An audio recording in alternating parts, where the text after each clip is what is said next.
इकलौती बेटी थी। अब नेहा नाम इस घर में नहीं गूंजेगा। उसका भाई का कोई राखी नहीं बांधेगी। हम खेत बेच कर शादी किए थे बेटी को। हम 13.5 लाख रुपया HDFC बैंक से लोन लिए हैं। दहेज के लिए मेरी बेटी को मार दिया। आज मेरा पति रहता तो उस जल्लाद को घर में से खींच के मार के तरोड़ा से खींच के ले आते। मेरी बेटी बोली है कि माँ उसको जैसे हमको तरपा के मार दिया ना, वैसे उसको तरपा के मारना। उसका शादी कभी मत होने देना। आज अगर हम किसी गरीब परिवार में कर देते तो मेरी बेटी जिंदा रहती। लड़का तो राम के तरह लगता था, लेकिन रावण निकला। पति डेट किए तो हम हार नहीं माने, क्योंकि बीमारी से डेट किए थे। उनको कैंसर हो गया था। पैसा ऐसा चीज है ना, हम यादव हैं, वो भी परिवार यादव है, लेकिन हमसे दबंग है। देखिए, जहां एक तरफ बिहार में देखा जाता है कि दहेज प्रथा कानून को लेकर बात किया जाता है, लेकिन इसके बाद भी देखा जाए तो लगातार दहेज के कारण बेटियां जो है शिकार होते जा रही है।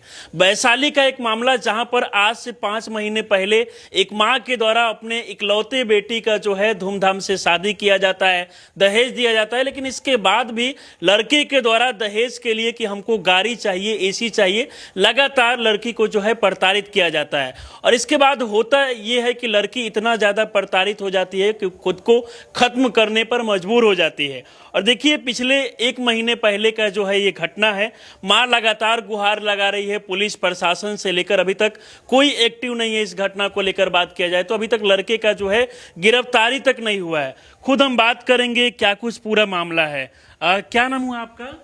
मेरा नाम आरती कुमारी, मेरे पति स्वर्गीय चंद्रकांत कुमार। अच्छा, क्या करती है आप? हम शिक्षिका हैं। अच्छा, आप शिक्षिका है, बच्चों को पढ़ाती है सरकारी स्कूल में? हाँ, 6 to 8 के। ये कहाँ आपका घर हुआ? 1 से 8 तक के। ये कौन सा जगह पड़ता है? ये भदवास पंचायत है। अच्छा, थाना कौन सा? थाना महुआ, उसका भी है, मेरा भी है। अच्छा, आपका भी महुआ थाना है। और शादी कहाँ पे की थी आप? भागवतपुर तरौड़ा। भागवतपुर तरौला में। तो कब शादी हुआ था? क्या शादी में दहेज वगैरह सब कुछ दिया गया था? सब कुछ दिए, सब कुछ, उसका हर डिमांड पूरा किए। उसके बाद 2 अक्टूबर को रिंग सेरेमनी किए थे, विजयदशमी के दिन।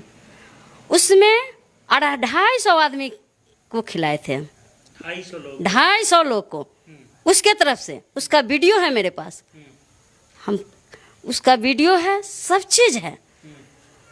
उसके बाद 24 नवंबर को शादी किए थे बड़ी, हाँ, वही विवाह भवन में, राजे महल में। अच्छा। अब्दुलपुर चौक पर है। बड़ी धूमधाम से शादी किए थे, बहुत सुंदर से शादी किए थे, बहुत अच्छा से। यहाँ मेरा गांव है, इसलिए यहाँ से गिढ़ारी किए थे और हल्दी रस्म, मेहंदी रस्म यहाँ हुआ था। गांव समाज को खिलाने के लिए भोज भी किए थे यहाँ, क्योंकि हम समाज में रहते हैं। हम इस समाज की बेटी हैं, बहू हैं, यादव खानदान की हैं। हम शिक्षिका हैं, अपना पद के गरिमा रखते हुए चलते हैं। जीते थे अपनी बेटी के लिए, अपना घर परिवार के लिए। आज ना मेरा पति है, ना मेरी बेटी रही। पति कब गुजर गए आपके? 2017 में। पति के जाने के बाद भी आप पे काफी मुसीबत आ गया हुआ कि बेटी का कैसे शादी करे, इकलौती बेटी। बहुत मुसीबत है। उस समय मेरी बेटी छोटी थी, बेटा सब बहुत छोटा छोटा था, लेकिन हम संघर्ष करते रह गए। हम हार नहीं माने। पति डेट किए तो हम हार नहीं माने, क्योंकि बीमारी से डेट किए थे। उनको कैंसर हो गया था। उनका हम मुंबई में इलाज कराए, पारस हॉस्पिटल में इलाज कराए, नहीं बचे। सर्जरी हुआ 2 बार, लेकिन नहीं बचे। हिम्मत हो गया कि बाल बच्चा को मेरा कौन देखेगा। बाल बच्चा के लिए जीना सीख गए, दर्द को भूल के फिर से जीना सीख गए। बच्चा के, तीनों बच्चा के मुंह देख के। आज के दिन में ना मेरी बेटी रहे, ना मेरा पति रहा। पति भी नहीं है, इकलौती बेटी थी। अच्छा, इकलौती बेटी जब थी तो बड़ा श्रद्धा से धूमधाम सब सोची होगी कि शादी होगा। लड़का क्या कर रहा था? कैसा लड़का ढूंढी थी? लड़का तो राम के तरह लगता था, लेकिन रावण निकला। था तो राम के तरह, लेकिन रावण निकला, शैतान निकला। तीनों भाई, कोई किसी से कम नहीं है। उसका खानदान में सब एक दूसरे से दोगले टाइप का इंसान है। सब दोगले निकले। क्या दहेज वगैरह का भी डिमांड किया गया जब शादी हुआ तो? हाँ, दहेज के लिए तो रोज फोन। उसको 1 लाख रुपया कम था, उसको हल्दी के दिन भेजवाए। हल्दी के दिन क्या क्या दहेज में दिया आप? कितना पैसा दी लगभग? पैसा उसको 35 लाख रुपया दिए हैं। 35 लाख दहेज? जी, 35 लाख दहेज दिए हैं। क्या सामान मतलब उसमें बताते हैं। उसको दिए 15 लाख का जेवर शादी के समय उपहार में। लाल बाबू राय जो है, उसका पुत्र जो मयंक कुमार है, जो इस बेटी से शादी किए थे, अब उसका नाम लेने में हमको घिन बढ़ता है कि वो मेरा दामाद था। अब दामाद नहीं रहा, बेटी नहीं दामाद खत्म, बेटी मर गई। उसको दामाद कहने में हम शर्म महसूस करते हैं, ग्लानि महसूस होता है। उसको दिए थे 5.5 लाख का फर्नीचर दिए थे, बनवा के, ऑर्डर दे के बनवा के, जिसमें बर्तन दिए थे 4 सेट, चांदी set, steel set, fibre set और फुलहा। 4 सेट बर्तन दिए थे। जो हाँ सब कुछ है मेरे पास, उस सब चीज़ का, एक एक चीज़ का मेरे पास प्रूफ है। हाँ, प्रूफ है। और 5.5 लाख रुपया अजीत को दिए थे। जो डॉक्टर अजीत है, उसको गाड़ी किनने के लिए दिए। जो डॉक्टर अजीत कुमार है, उसको दिए थे 5.5 लाख रुपया कैश। टोटल कैश लिया है, मेरे से 1 रुपया खाता पर नहीं लिया, टोटल कैश लिया। उसके बाद जो वथी है, उसके पिताजी को 10 लाख रुपया दिए थे बाराती खर्च के लिए। बाराती खर्च के लिए दिए थे उसके पिता को, लाल बाबू राय को, जो मयंक के पिता हैं, उनको दिए थे। कहाँ कम किए? सब कुछ दिए। सब कुछ दिए। कमी क्या रह गया कि ऐसा हुआ? कमी उसको सब कुछ दिए, एक एसी नहीं दिए थे। सब मेरा आदित्य विजन से किना हुआ है, सारा सामान उसके दरवाजे पर गया, आदित्य विजन में से लिए थे। एक एसी नहीं दिए थे। हाँ, एसी नहीं दिए थे। उस एसी 4 चक्का गाड़ी के लेल कहा कि सकारा हुआ था मिल अति में, तिलक में, तो मेरी बेटी इनकार कर दी। इतने के चलते उसको सारा गति कर दिया। वो मेरी बेटी कही कि मेरी माँ गाड़ी का पैसा दे चुकी है, अब दोबारा कहाँ से देगी? नहीं देगी, दोबारा कहाँ से देगी? इतना ही बात के लेल वो टॉर्चर शुरू से करते आया। अंतोगतवा मेरी बेटी को 19 तारीख को मार, लपड़ थप्पड़ से मारा, बदतमीजी किया। अब 5 उस दिन था। उस दिन सुजीत भी था। उस रात 19 तारीख की रात की घटना है। उस दिन सुजीत भी था, जो इंजीनियर है, वो भी था। डॉक्टर अजीत तक अब हद है, उसका क्या हम चर्चा करें। उस दिन वो भी था, सुजीत था, अजीत था, लाल बाबू राय था, उसकी माँ बीना देवी है, वो भी थी। ये भी नालायक था जिसका नाम मयंक है, जिससे हम रिश्ता किए थे, जिसको अपनी बेटी का हाथ दिए थे, वो भी था। लेकिन लपड़ थप्पड़ से मार के मेरे महुआ आवास 13 नंबर वार्ड में मेरा घर है, वहाँ आकर रोड पर छोड़ गया। मेरी बेटी ऊपर आई, हम लोग ऊपर रहते हैं, ऊपर आई, बोली, सारी बात बताई। उसके बाद रोई, बहुत रोई। उस रात भी रोई थी, 19 तारीख को रात भी रोई थी। उसको हम समझाए बुझाएं, हम समझाएं, कही कि माँ दोबारा कहाँ से दोगी? हमने अच्छा ठीक है, इसका निदान होगा, तुम धैर्य रखो। हम उस रात भी बताएं बेटी को कि उसका निदान होगा, तुम धैर्य रखो। लेकिन फिर 23 को फ़ोन किया, उसकी सास फ़ोन की है उस मेरी बेटी के मोबाइल पर। उसका खुद कुत्ता फ़ोन किया, जिसका नाम मयंक राज है, वो खुद फ़ोन किया मेरी बेटी के मोबाइल पर। 24 तारीख को मेरे मोबाइल पर एक कॉल किया है, 24 तारीख को। उस दिन कहा कि भेज दीजिए, 23 को बोला कि भेज दीजिए, 24 को बोला कि भेज दीजिए। 25 तारीख को बेटी मेरी गई, बहुत प्रेम से गई। उसको हम दो टी शर्ट किन दिए थे। वहाँ रहती थी, वहाँ ज़्यादा दिन नहीं, मात्र 1 महीना रही थी मेरी बेटी, पटना में, एजी कॉलोनी में। उसके बाद जब वहाँ एक सूट किन दिए थे, सूट भी सूती सूट किन दिए थे कि मेरी बेटी जाएगी ना तो पहनेगी, आराम करेगी, चैन से रहेगी। बहुत अरमान लेकर बेटी को अथी किए, लेकिन अरमान ना, वो हमको राख में मिला के छोड़ दिया। वो लड़का, वो जल्लाद था। वो उसका खानदाने गिरा हुआ था। इस बात को हमको जानकारी पहले से नहीं था। उसका समाज भात काटले हैं, उसका समाज एससी से ताल्लुकात के कारण उसका समाज भात काटले है, उसके दादा बाप का। इस शादी में, मेरी बेटी के शादी में भी उस खानदान को समाज नहीं स्वीकार किया। कहे कि उसका बड़का पोता जो है, जिसका नाम डॉक्टर अजीत कुमार है, वो मुसलमान के रखले है पटना में। इसी के कारण समाज उसको फिर नहीं मिलाया। उस भागवतपुर तरोड़ा के आदमी, पंचायत, उनका सरपंच, मुखिया या समाज के लोग उनको फिर नहीं मिलाया। इस शादी में वो भोज नहीं किया था।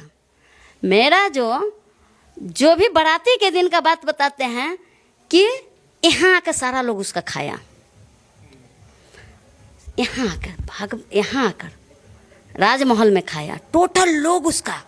फिर उसके बाद ये घटना कैसे हुआ? पटना गई तो उसके बाद फिर यहाँ? हाँ, पटना गई, ताला नहीं खोला। वो 19 गो कॉल मेरी बेटी की है, 19 कॉल, 1-2 कॉल नहीं, पति को 19 गो कॉल की।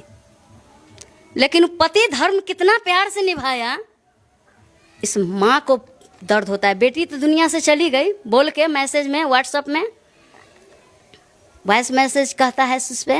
मतलब इतना ज्यादा वो प्रताड़ित कर दिया कि खुद को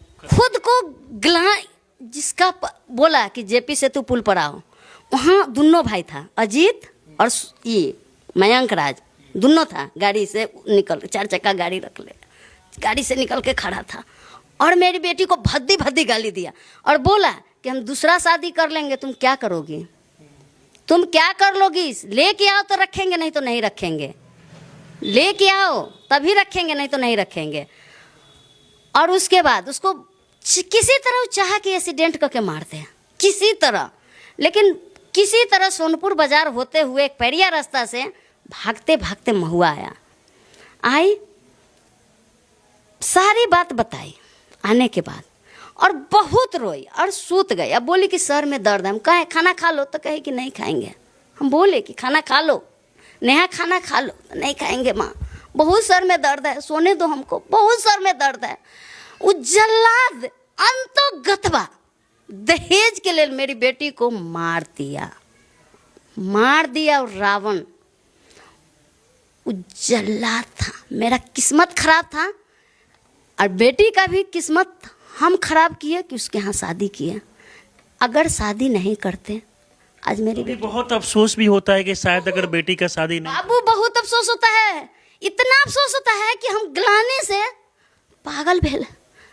हम खुद हमको महसूस करते हैं कि आज अगर हम किसी गरीब परिवार में कर देते तो मेरी बेटी जिंदा रहती। दानव के घर में करके, डॉक्टर है, इंजीनियर है, सचिवालय के कुत्ता था, भेड़िया था, भेड़ा में ओकरा में कोई अंतर नहीं था। जो भाई के बात माना, अपना बुद्धि विवेक से काम नहीं लिया, आज 5 मिलकर मार दिया ना। मेरी बेटी को उस मुकाम तक पहुंचा दिया कि रास्ता कांटा साफ हो गया। अब स्वतंत्र है, ब्याह करेगा ना, ब्याह करेगा। मेरी बेटी बोली है कि माँ उसको जैसे हमको तरपा के मार दिया ना, वैसे उसको तरपा के मारना, उसका शादी कभी मत होने देना। बोल के गई? हाँ, बोल के गई है, मोबाइल पर है, बोल के गई है कि हम मतलब दिक्कत आपको, एक तो बेटी भी नहीं है, पति भी आपके नहीं है, और बेटी को पहले से तो बहुत कुछ सपना आपका था कि बेटी का सब कुछ धूमधाम से, इकलौती बेटी। भाई मत पूछिए मेरा सपना क्या था। हम खेत बेच कर शादी किए थे बेटी को। खेत बेच के? जी, खेत बेच के। हम 13.5 लाख रुपया HDFC बैंक से लोन लिए हैं। मेरा भाई लोको पायलट है, इंजीनियर है, पहले इंजीनियर भी था, लोको पायलट भी है। और लोको पायलट जो मेरा अजीत कुमार है, वो दिया है 5 लाख रुपया हमको, उस दहेज में कम रहा था। तो उसके बाद उसको बहुत दिए, उसको क्या नहीं दिए, उसको खानदान नहीं देखा होगा। 7 पीढ़ी उसको याद करेगा, नेहा को 7 पीढ़ी कि एक शिक्षिका के बेटी के हम राक्षस सब मिल के कैसे मार दिए 5। जरा सोचिए कि इकलौती बेटी इनकी थी, पहले से काफी कुछ सपना था कि बेटी का धूमधाम से शादी हो, लेकिन इसके बाद में देखिए दहेज लोभी के द्वारा कितना प्रताड़ित किया जाता है। और सोचिए सबसे ज्यादा दुर्भाग्य की बात तो यह है कि करीब 1 महीना हो चुका है घटना का, लेकिन अभी तक प्रशासन के द्वारा गिरफ्तारी नहीं किया गया है। कौन सा थाना में FIR किया? महुआ थाना। तो क्या थाना वाले अभी तक जांच वगैरह नहीं किए कि क्या हुआ क्या नहीं, गिरफ्तारी वगैरह कुछ ऐसा? सब कर लिए, और सब करके दलाल जो है, महुआ के दलाल जो है वो एनी टाइम थाना पर बैठा रहता है। हम केस करने गए हैं, उस दिन भी बैठा हुआ क्या है। कारण है कि मतलब मामला को दबाया जा रहा है? हाँ, दबाया जा रहा है कि औरत जात है, कर क्या लेगी? औरत जात है, वो भी विधवा है, वो क्या कर लेगी? इस बात को उसको अहम है, उसका घमंड है, रावण है वो लोग। और उसका जो दलाल है वो कहता है औरत जात है, कर क्या लेगी? कैसे न की है, हो जाएगा रफा दफा यहीं से, महुए थाना से, अनुमंडलीय पदाधिकारी से हो जाएगा रफा दफा, कुछ नहीं कर पाएगी वो। अच्छा, आप चाहती क्या है? हम चाहते हैं न्याय मिले, इस बेटी को न्याय मिले। अच्छा, अभी भी देखा जा रहा है कि अपनी बेटी का तस्वीर हमेशा आप पास में रखती, बहुत मतलब बेटी से लगाव था। बहुत लगाव था, बहुत लगाव था। मेरी बेटी मेरा दाहिना हाथ थी। जैसे दाहिना हाथ से लोग काम ज़्यादा करता है, उसी तरह मेरी बेटी दिमाग देती थी हमको। मेरी बेटी कहती थी कि अच्छा से कपड़ा पहनो, अच्छा से रहो, पैसा कमाती है, जिंदगी जियो, ऐसे डिस्कलर साड़ी नहीं पहनो माँ, अच्छा से रहो, तुम शिक्षिका है, तुम हमको उस लायक बनाई है। वो भी शिक्षिका रहती है आज के डेट में। टीयर 4 पढ़ाई लिखाई थी बेटी को? बेटी मेरी ग्रेजुएशन कर ली थी, सीबीएसई बोर्ड से इंटर तक की थी, बोकारो यूनिवर्सिटी से। यहाँ नहीं पढ़ी थी, बोकारो यूनिवर्सिटी, और अच्छेवट कॉलेज से ग्रेजुएशन की थी। आज आपको अफसोस भी होता होगा कि अगर बेटी का शादी नहीं किए होते तो मेरी बेटी जिंदा रहती। सबकी बेटी को देखते हैं तो हम बहुत तरसते हैं, मन में ऐसा फील होता है कि एक हम दुश्मन थे बेटी के, कि आज शादी करके बर्बाद कर दिए। इस बात को हमको बहुत ग्लानि होता है अपने आप में कि हम माँ हो के बेटी के राक्षस के घर में दे दिए। इस बात को हमको बहुत रात दिन 24 घंटा में ना कम से कम 15 घंटा हम सोचते हैं, 15 घंटा हम सोचते रहते हैं कि आखिर हमसे क्या गलती हो गई, हमसे रावण कैसे छीन लिया मेरी बेटी को, हम ही ना दिए थे उसके हाथ में। आज मेरी बेटी इस दुनिया में नहीं है। सबकी बेटी को बेटा जैसा मान रही थी, बहुत मानते थे। बेटी का एसबीआई में अभी भी है, एसबीआई में उसके खाता है, मेरे ज्वाइंट खाता है, बेटी और हमर बेटा से के नहीं, मेरा और बेटी के एसबीआई में नॉमिनी में उसी का नाम है। क्या लगता है कि न्याय मिलेगा आपको? उम्मीद है कि भाई लोग सभी मिलकर हमको न्याय दिवाएंगे। इस उम्मीद से जिंदा हैं और जिंदा रहेंगे। एकदम हिम्मत करके उठते हैं, फिर गिर जाते हैं। हिम्मत करते हैं कि अगर हम मर जाएंगे ना तो केस दब जाएगा। इस बात को हम जानते हैं कि हम मर गए तो खेला समाप्त, हम मर गए तो केस दब जाएगा, फिर केस कौन लड़ेगा, पैसा कहाँ रहेगा। महुआ थाना में मामला चल रहा है। महुआ थाना में मामला चल रहा है। हम थाना अध्यक्ष से मिले, हम आरओ से मिले, हम अनुमंडल पदाधिकारी से मिले, हम सबसे मिले। सबने हमको 2 दिन हो जाएगा, जाइए धूप में काहे आते हैं।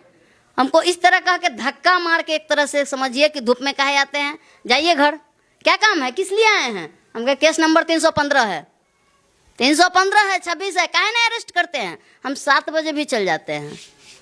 दिमाग मेरा जब अति होता है ना तो हम चल जाते हैं थाना पर।